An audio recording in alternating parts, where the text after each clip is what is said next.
تیرا شاہی میرا شاہی نحمدہ و نصلی علی رسول الکریم اما بعد فاعوذ باللہ من الشیطان الرجیم بسم اللہ الرحمن الرحیم۔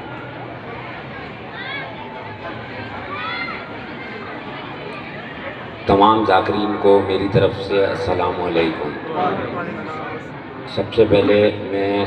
ممنون و مشکور ہوں انجمن سرفروشان اسلام سندھ کے امیر یاسین مغل صاحب کا کہ انہوں نے مجھے سرکار کے اس پاک مشن میں کام کرنے کا موقع دیا،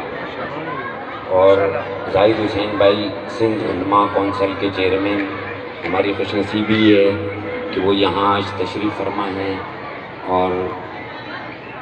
آپ لوگ جو آئے ہیں آپ لوگوں کا بھی میں بہت شکر گزار ہوں۔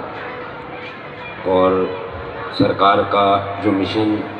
دعوت ذکر قلب ہے، میں یہ چاہتا ہوں کہ آپ لوگ اس میں بھرپور بڑھ چڑھ کے مشن میں اپنا حصہ ملائیں، اور ہماری خوش نصیبی ہے کہ ہمارے انجمن سرفروشان اسلام کی جو قیادت فرما رہے ہیں وہ مولانا سعید صاحب ہیں، اور اس سے بھی زیادہ بڑھ کے خوش نصیبی یہ ہے کہ ہمارے مرشد کریم کی جو آل پاک ہے، صاحبزادگان ہیں، وہ انجمن سرفروشان اسلام پاکستان کی سرپرستی فرما رہے ہیں۔ وما علینا الا البلاغ المبین۔